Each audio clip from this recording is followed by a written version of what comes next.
On the morning of June 27, 1976, an Air France aircraft designated as Flight AF-139 was preparing to depart from Ben Gurion International Airport in Tel Aviv, Israel, bound for Paris with a scheduled stopover in Athens, Greece. The flight carried more than 246 passengers of multiple nationalities, though the majority were Jewish travelers, given the flight's Israeli origin. The departure proceeded on schedule at approximately 8:59 in the morning, and none of the passengers aboard had any indication of the extraordinary and terrifying events that would unfold within the coming hours. The aircraft arrived at Athens as planned around 11:30 in the morning, and during that stopover, 4 individuals managed to board the plane after bypassing airport security by concealing firearms and hand grenades in their cabin bags. The security infrastructure at the Athens airport at that time was considerably lax, with at least one metal detector non-functional and X-ray screening left unmonitored. Taking advantage of these gaps, 4 individuals, including one woman, successfully smuggled weapons through the checkpoint and boarded the same flight AF-139. During the Athens stop, 38 transit passengers disembarked while approximately 58 new passengers boarded. Among them, these 4 operatives who were about to execute one of the most audacious aircraft hijackings in modern history. The commotion prompted screaming among the forward cabin crew and nearby passengers, though those in the rear sections remained initially unaware of what was occurring at the front of the plane. Inside the cockpit, Captain Michel Bakos was accompanied by a co-pilot and a flight engineer.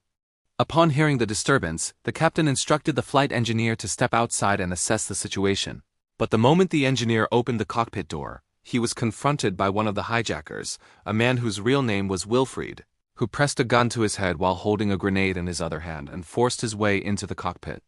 The co-pilot was removed from his seat, and the hijacker took control of the aircraft's navigation, ordering Captain Bakos, at gunpoint, to redirect the plane southward. Simultaneously, the 2 hijackers stationed in economy class drew their weapons and assumed control over the rear passengers.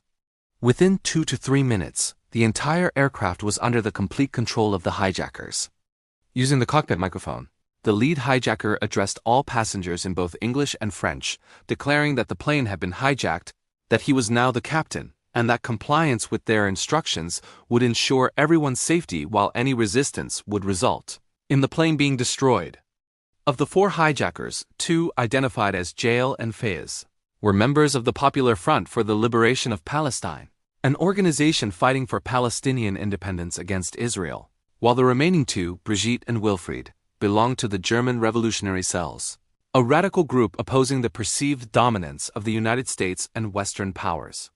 These 2 organizations had united for this operation because members of both groups were imprisoned in various countries around the world, with the largest number held in Israeli jails. The objective of the hijacking was to compel those governments to release their imprisoned comrades.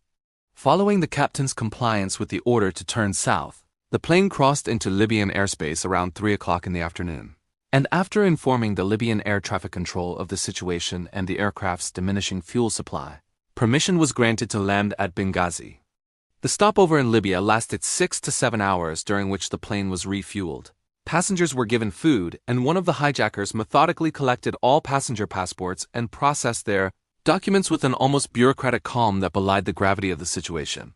When the plane departed Libya, the hijackers instructed the pilot to head southwest toward Uganda, and an announcement was made that the aircraft would be landing at Entebbe airport.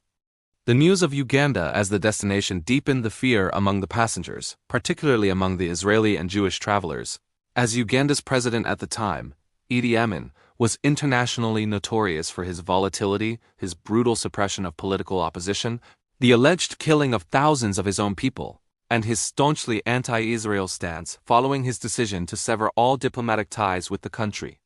Rumors and reports had circulated widely about Amin's extreme cruelty, including allegations that he engaged in acts of cannibalism. The plane landed at Entebbe on June 29, 1976, at 3:15 in the afternoon, greeted by Ugandan military forces stationed all around the airport perimeter with armored vehicles and armed soldiers. The hijackers led all passengers off the aircraft and into the old terminal building, which had fallen largely out of use after a new terminal was constructed. There they were housed in a waiting hall under the dual watch of the hijackers and Ugandan military personnel. Shortly after their arrival, 3 additional PFLP operatives mysteriously joined the original 4 hijackers, bringing the total number to 7, though how they arrived unimpeded and undetected at the airport remained unclear. Amin himself appeared at the terminal and delivered a speech to the hostages, attempting to portray himself as a mediator working in their best interests, an image that was met with considerable skepticism given the circumstances. The hijackers then formalized their demands, requiring the release of 53 imprisoned members of their affiliated organizations, 40 of whom were held in Israeli prisons and the remainder distributed across facilities in France, Germany, Kenya, and Switzerland, along with a payment of $5 million. A deadline of 2 o'clock in the afternoon on July 1st was established, with the threat that all hostages would be executed if the demands were not met. Shortly afterward, the hijackers separated the passengers by nationality, isolating the Israeli and Jewish passengers into a distinct group using passport checks, and in some cases ethnic identification even when individuals held non-Israeli passports. One Israeli passenger who held dual citizenship and traveled on a non-Israeli document managed to avoid separation, but virtually all others were divided into those who would be used as primary leverage and those who might be released. One passenger who had fallen severely ill during the ordeal was transferred to a hospital in the city of Kampala, a development that would carry tragic consequences later. On June 30th, the non-Israeli passengers, including mothers with young children and elderly travelers, were placed on a plane and sent to Paris. The 12 crew members of the original flight were also offered release but refused to abandon their passengers. This decision by the hijackers to release the non-Israeli hostages would prove to be a critical tactical error that significantly contributed to the success of the Israeli rescue operation. Back in Israel, the government had been in a state of intense activity since learning of the hijacking. Intelligence agencies including Mossad and Shin Bet, the Israel Defense Forces, Air Force strategists, and government cabinet members were all engaged in continuous meetings to assess options and develop a response plan. An emergency committee was established for immediate decision-making, and a fast intelligence-gathering unit was deployed with the singular mission of collecting every possible detail about the hostage location, including entry and exit points, the number and positioning of hijackers, the weapons they carried, and the layout of the terminal. When the non-Israeli passengers arrived in Paris after their release, an Israeli intelligence team flew there immediately and conducted detailed debriefings with each of them, compiling a comprehensive report on everything they had observed, from the behavior and languages of the hijackers to the positions of Ugandan soldiers and the physical arrangement of the spaces where hostages were held. This intelligence proved invaluable. It was further supplemented by a remarkable discovery. An Israeli construction company called Solo Bone had built the old terminal at Entebbe between 1960 and 1970, and the company's engineers and architects were able to provide the Israeli planners with precise blueprints of the building, including every corridor, room, entrance, and exit. Cross-referencing this architectural knowledge with the first-hand accounts from released passengers, the Israeli team constructed a detailed operational model of the terminal. Diplomatic channels were pursued simultaneously. Israel reached out through the United States, which in turn engaged African leaders and attempted to exert pressure through negotiations. Even Palestinian Liberation Organization chairman Yasser Arafat was approached and made an attempt to communicate with the hijackers, but they flatly refused to speak with him. An Israeli contact who had a prior relationship with Amin, a retired officer named Baruch Burka, was brought in to telephone Amin and attempt persuasion. He appealed to Amin's vanity and ambition, suggesting that freeing the hostages could make him a global hero and even led him to believe that a Nobel Peace Prize might be within reach. Amin was unmoved, insisting that he had no power over the situation and redirecting all responsibility to the hijackers' demands. As the July 1st deadline approached, Israel's Prime Minister Yitzhak Rabin, with his back against the wall, publicly suggested willingness to negotiate and comply with the demands, an announcement intended primarily to buy time rather than signal genuine capitulation. His defense minister, Shimon Peres, was firmly opposed to releasing the prisoners, arguing it would project weakness and embolden future attacks. The tension between the political and military leadership was resolved when it was agreed to pursue a military option while simultaneously using the negotiations as a stalling mechanism. The deadline was eventually extended to 2 o'clock in the afternoon on July 4th, through diplomatic messaging that cited the logistical complexity of coordinating prisoner releases across multiple countries.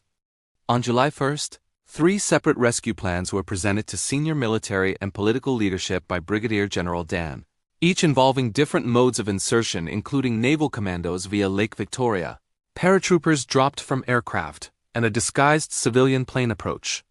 All 3 were rejected because, while the infiltration strategies were sound, the exit plans depended on cooperation or at least neutrality from Idi Amin, whose loyalty was deeply suspect. The planners were sent back to develop a more self-sufficient alternative. The revised and ultimately approved plan was far more ambitious and comprehensive. Rather than sending a small insertion team, Israel would deploy a large commando force of over 100 personnel, aboard 4 Hercules C-130 transport aircraft. These aircraft were selected for their capability to operate on short or damaged runways, their capacity to carry heavy loads including vehicles, their rapid loading and unloading through rear-opening cargo doors, and their relatively low radar profile when flying at low altitudes. The plan required the force to fly approximately 4,000 kilometers to Uganda without detection, land without authorization, seize control of the entire airport, neutralize all hijackers, evacuate the hostages, and return safely to Israel. A key element of the operation's deception involved a black Mercedes-Benz and 2 Land Rovers that were modified to precisely replicate the convoy used by Idi Amin during his visits to the airport, complete with matching number plates and flag configurations. The commandos planned to drive this fake convoy from the landing point to the old terminal at the same speed Amin's convoy typically traveled, hoping to avoid raising any alarm among Ugandan guards.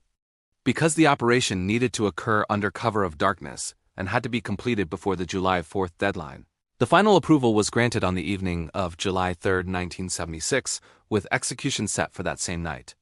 The 4 C-130 aircraft took off from Sharm el-Sheikh and flew south along an international air corridor over the Red Sea before dropping to extremely low altitude to avoid radar detection.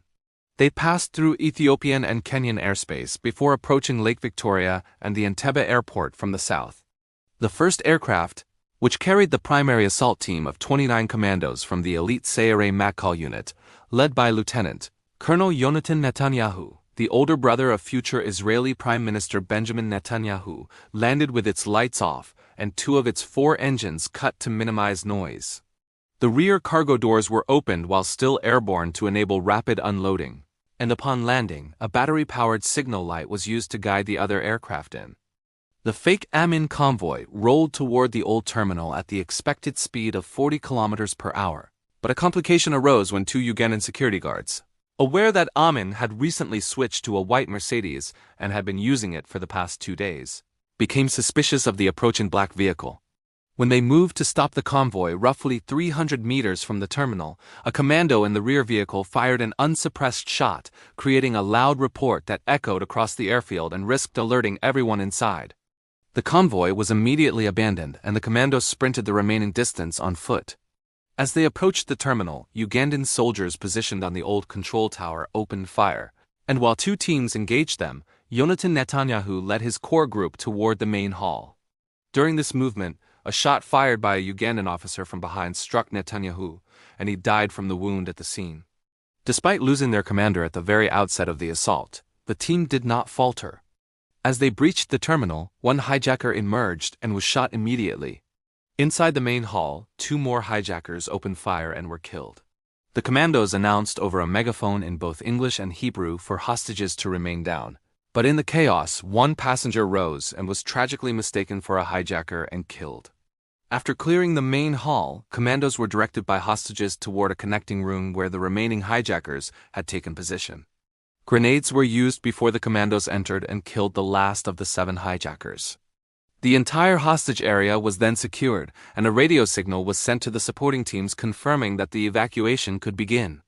While hostages were being moved to the waiting aircraft, the 3rd team proceeded to the area where 11 Ugandan Air Force MiG fighter jets were parked and destroyed all of them to prevent any aerial pursuit of the departing Israeli planes.